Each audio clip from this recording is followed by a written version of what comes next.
Ajimwene. Busy. Busy. Tsono piri. Ineri ndikusilira moyo wanu wa mwanali renchi. Muli ndi nyumba ija mukumanga ija olusimalize kukoma, muli ndi ng'ombe, muli ndi mbuzi, abaka ndende osanena. Munapanga bwanji kuti mufike pamene pano. Balo zimafuna limba mtima komanso zimatenga nyengo. Chimene chimachitika ndichonena kuti zimafuna ndalama zimene inu ndine timapeza mwa tsiku lililonse ma business osiyana pang'ono katika kugwira kantchito timazitenga ndikusonkhanitsa pamodzi kumasunga pang'ono ndikumayika ma business kuzidzala ndalama. Piri. Apa ndiye mwandithandiza. Kodi kudzala ndalama ine ndingayambire pati? Mbale wanga nkhani yodzala ndalama sinkhani yapatali kwenikweni koma imafuna kudekha. Komanso kupirira chifukwa matenga kanthawi pang'ono. Piri. Koma ndi mmene mwanenera sikofunika ndalama zambiri zimene. Monga mwachitsanzo kupita ku banki kukasiya ndalama zanu pang'ono ndikukhala ndi mapulani oti muthu opangira zina zake ndi mafuna ukadaulo oti mukafunse kwa anthu amene amazitsata zimene za bankizo komanso muthu gula ma shares kuma kampani osiyanasiyana. Khalenso kumanga nyumba kumene kuti mudzitolera tapa mwezi tiki ndi chimwezi onse ndiye kudzala ndalama. Koma ndiye wazama kwambiri nzanga. Zona kumayenda ndi nthawi mukuziwa amene dziko lichitikira pano mafuna mapulani pang'ono kumasunga zinthu moti nyumba ili kusaija tikhoma. Khazikitsani cholinga chanu lero, dzalani ndalama kuti mukwaniritse cholinga chanucho.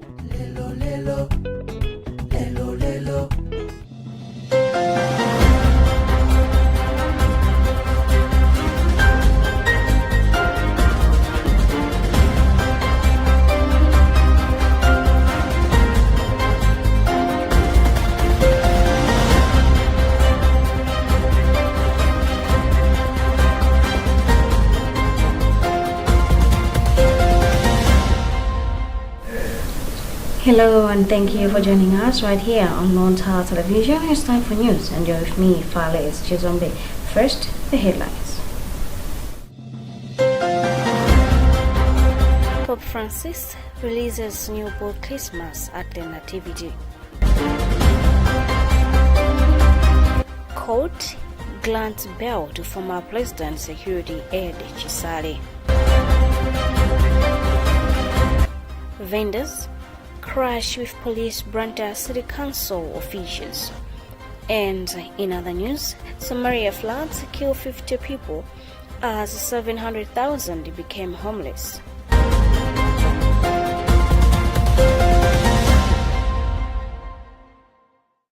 We have these and more. Stay with us.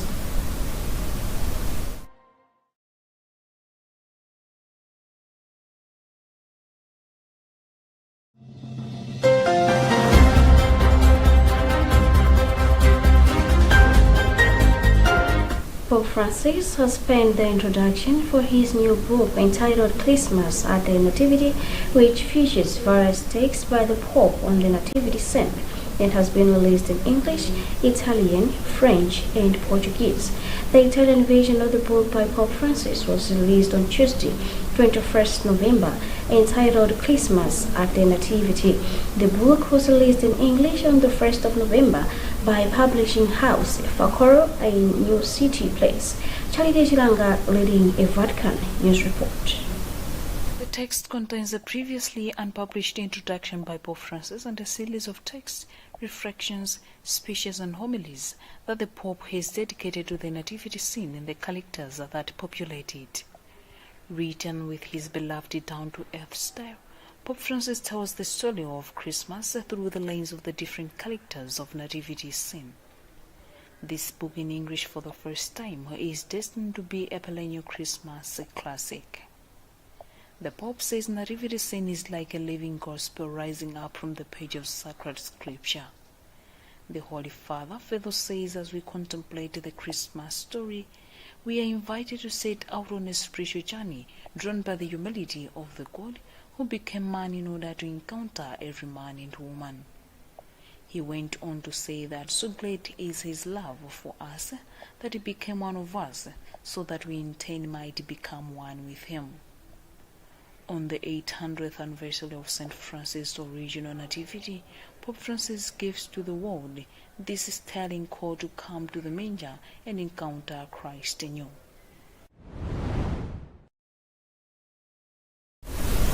The Catholic Diocese of Luntha has reached out to some needy people in the areas around Sharp Valley Parish in Cherwood District. Luntha Diocese Pastoral Secretary Father Joseph Billiard said the church needs to assist every human being, especially the needy, as a response to Pope Francis' call to support the poor. Father Billiard asked government to soften some policies in order for every Malawian to benefit. We have more in this report. In 2017, Pope Francis declared the 33rd Sunday of the year in the Catholic Church that we should collect different items to support the poor and needy.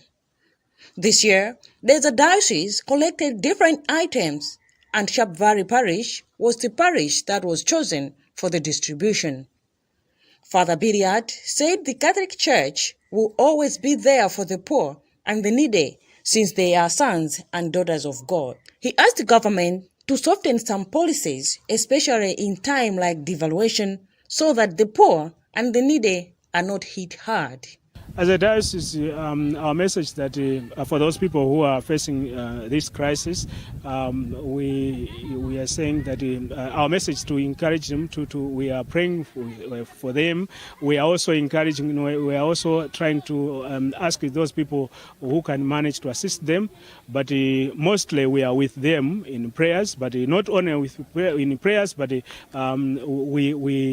are available to them. We are going to them in different ways. As a diocese, we're also encouraging people to work hard, because we know that others are really in need, but others are needed because of the different laws that we create, that we have in our societies, in our institutions, and while others, even though it's because of the laws, but others it's not because of the laws, but the situation they are in, they cannot manage. For instance, this area, each and every year, we have got different problems. The rains do not come, we have different disasters that come this area, the lakeshore area. So it's the role of the government and us as the church that we should work together, we should work hand in hand, that we should assist the people that are around this area. In her remarks, a 90-year-old Griseria Bisani thanked the Diocese of Luntha for the gesture, saying she has no food and no one to take care of her. Bisani asked government to speed up the process of lean period food distribution, saying people have nothing to put on the table. I'm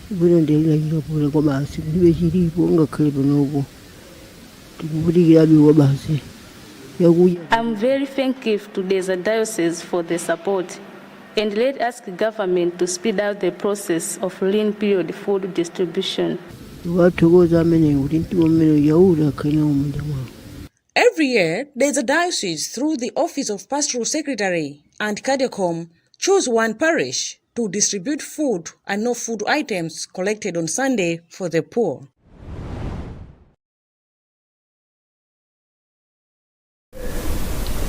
Government, through the Ministry of Gender, has reaffirmed its assurance in finishing constructions of all the community-based childcare centers in quest to improve early childhood development in the country.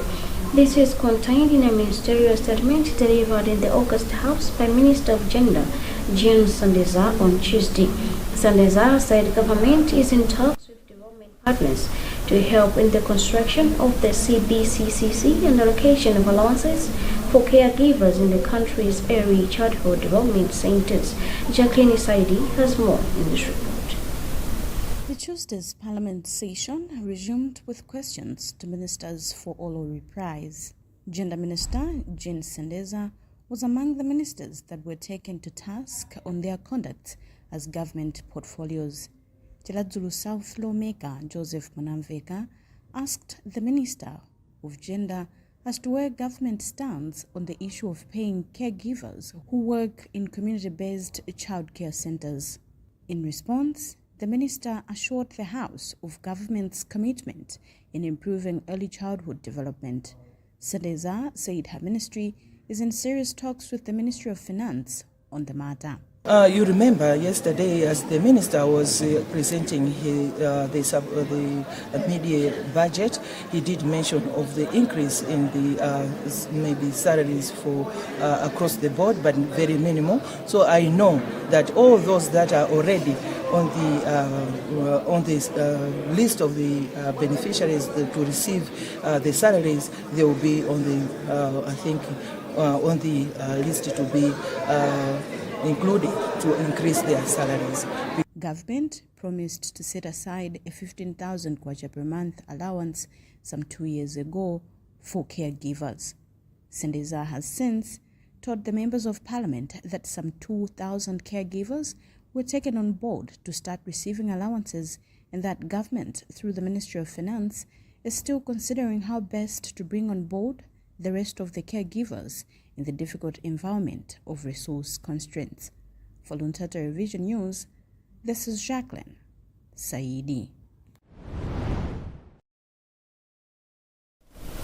The human rights body, Center for Democracy and Economic Development Initiative, CEDAD, is requesting Office of the Director of Public Prosecutions to make public the terms that have led to the out-of-court settlement agreement within 7 days, or else Malawians will be forced to make their own conclusions and decide to take action.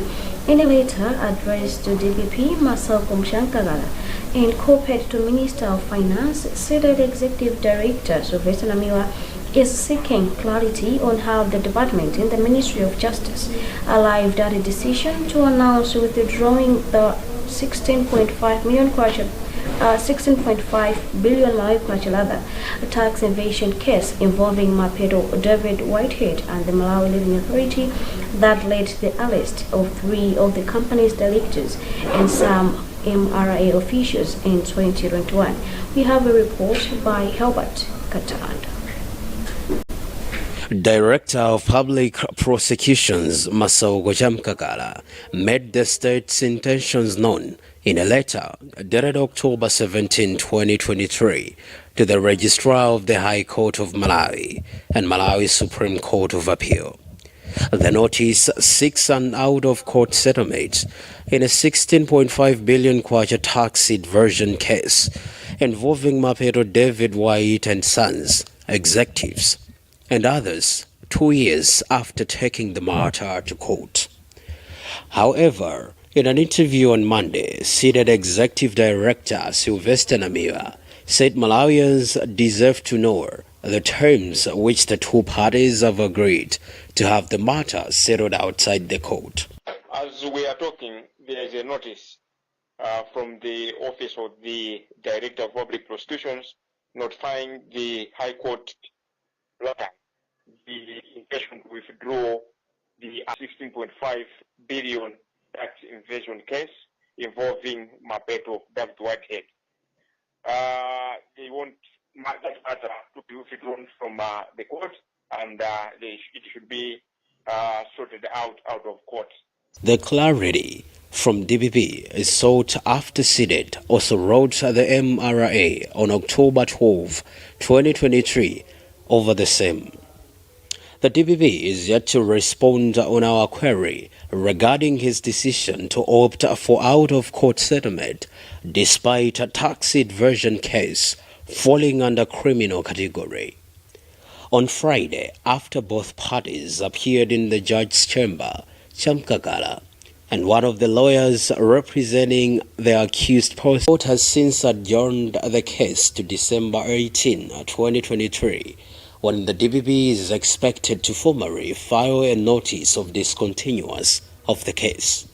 For Luntha News in Lilongwe, I'm Helbert Katanda.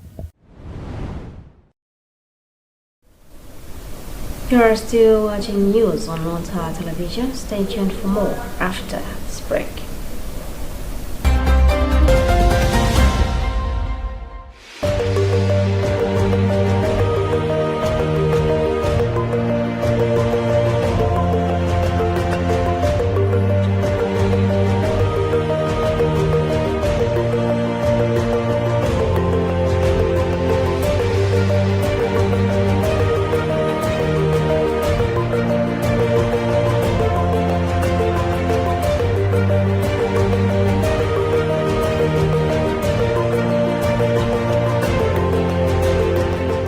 personal growth to business solutions, there is no limit to what you can imagine.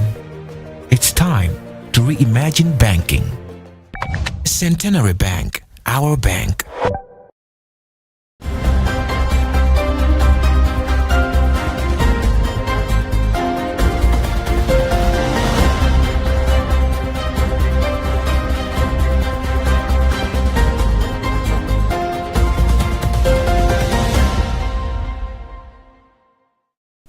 Welcome back. Before we proceed, let's have another look at the headlines.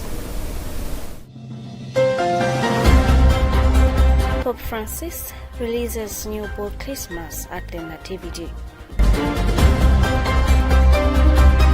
Court grants bail to former President Security Aide Chisale. Vendors crash with police Branta City Council officials. And in other news, Somalia floods kill 50 people as 700,000 became homeless.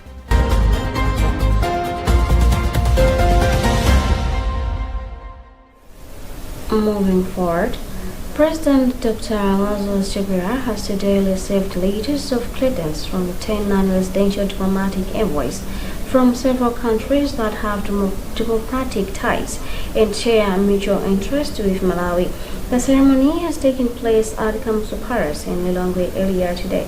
The new envoys have since committed to continue helping the country in areas of health, trade, education, mining and agriculture, among others, for Malawi to realize her development goals.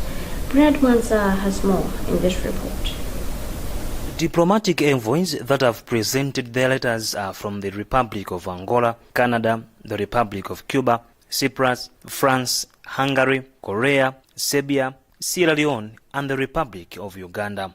The envoys who will be residing outside Malawi have emphasized their commitment to fostering stronger ties between their countries and Malawi. Canadian High Commissioner said he is looking forward to building on the wonderful partnership that exists between Malawi and Canada and continue strengthening the cooperation in areas of agriculture, trade, gender equality, and health. We want to continue doing that, and trade is an area of interest for both of us. There is a lot of interest from Canadian companies to come here and invest, and the decisions that the President made recently, very courageous decision in terms of the fiscal and monetary policy.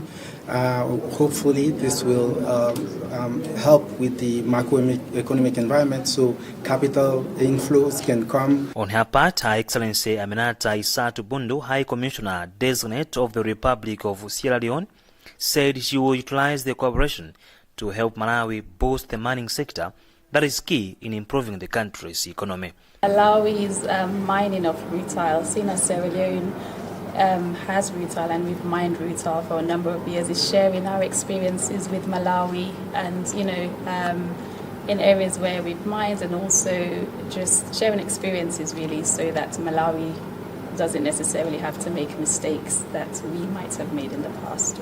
Among the envoys is His Excellency Ambassador Retired Colonel Fred Mwesije, the Uganda's High Commissioner to Malawi, who will be residing in Tanzania and is looking after countries such as Zambia, Mozambique, Mauritius, Comoros, Madagascar, Malawi, and Tanzania.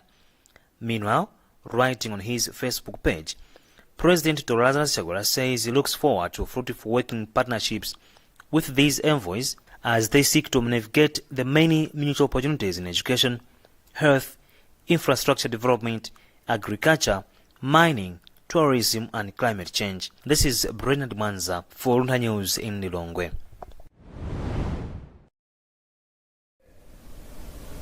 Principal Resident Magistrate Court in Lilongwe has granted bail to former President Security Aide Norman Chisale with a 500,000 kwacha cash bond and a non-casualty of million kwacha.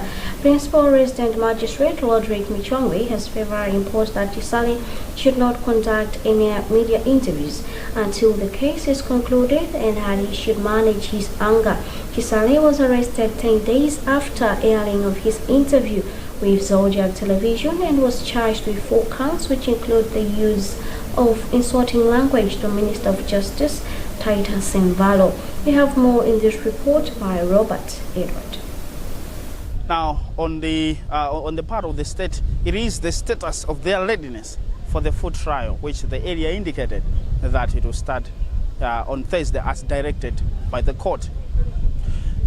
Chisale was charged with 4 counts. However, when the state brought the person who filed an affidavit, the investigator, they indicated that they are at liberty to even increase the charges, but the charges which he has been granted bail on, and which, if there will be no change, will be proceeding in the food trial on Thursday, 4, which include use of insulting language on the Minister of Justice, Titus Simvalo, and the intimidation and obstructing of justice, as it was indicated in the press statement by the police themselves. We will expect that the trial may begin on Thursday. For Luntha, this is Robert Edward. The court indeed ordered that the trial should commence on Thursday, and the state has just served these disclosures on us this morning. We are yet to go through the disclosures, but in any event, we'll be ready to commence trial on Thursday. Now, from the 16th of November to date, Chisale has been in the cooler, especially or particularly at the Maura prison, but now the Principal Resident Magistrate Court has granted him bail. Now, before the magistrate reached that point to grant bail, he had to take care of 2 arguments that were advanced by the state. Now, the state indicated to the court earlier on that their argument to oppose the bail application by Chisale was not because the investigations were not concluded. This is the argument that most of the times we hear the police or the state arguing in court, but this time around it was different. They said they were almost through the investigations. In fact, they told the court that they were ready to start the trial, the full trial, on Thursday. But their main argument was the capacity of Chisale himself, as displayed by his conduct when he was being arrested at police. And the second one was the fact that he was influential in the previous administration. But according to the court, all these arguments cannot be relied upon. They are not advancing the spirit of being in the interest of justice. Now, one of the bail conditions are that Chisale must guard or manage his anger, and that he should not conduct media interviews until the trial is finished. We spoke to one of the lawyers for Chisale.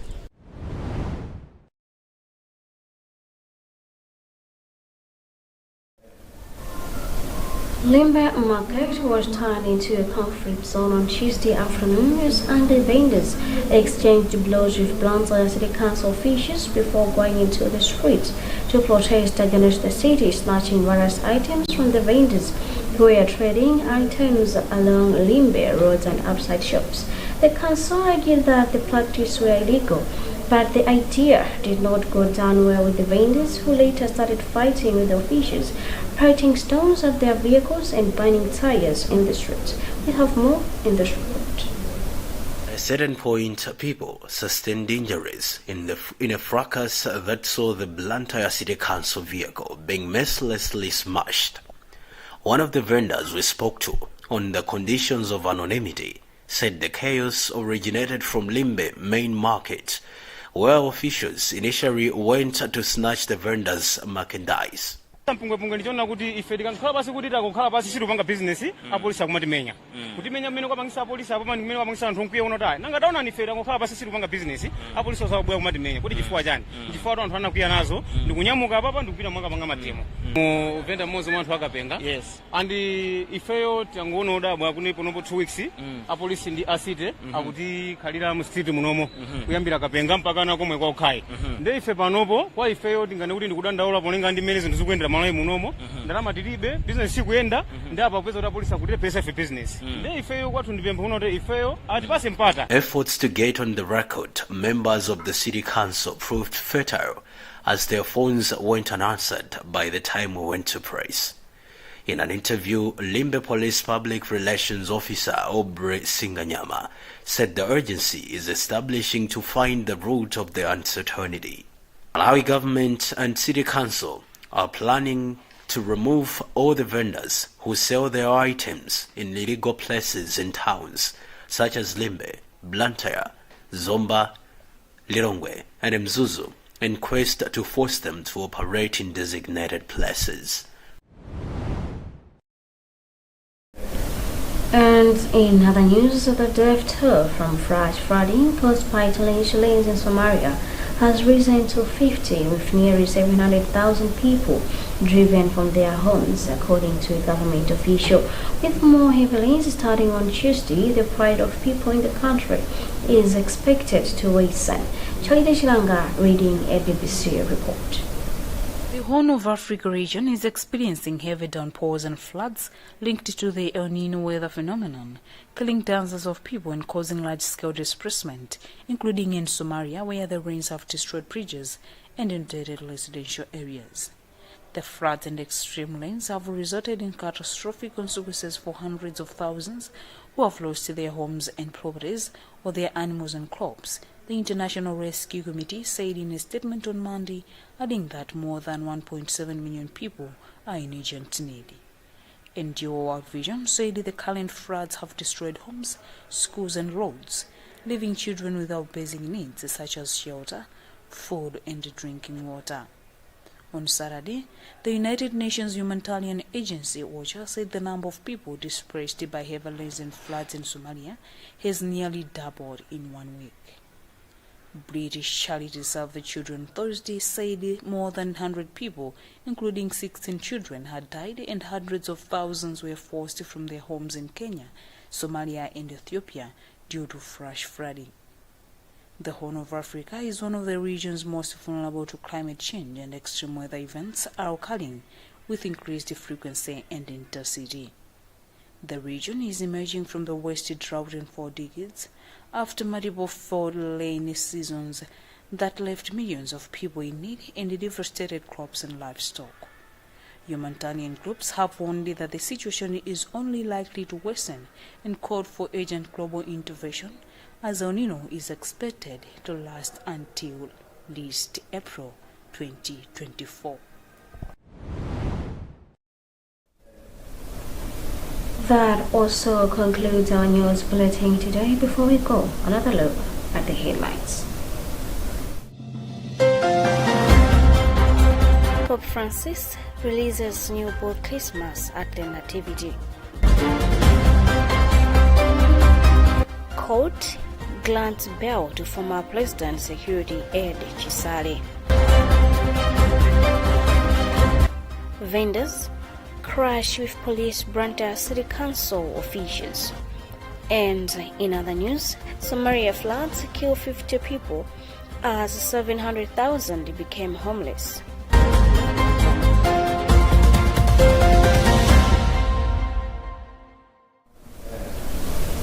Here have been with me, your father's Susan Bay. Thanks for watching and goodbye.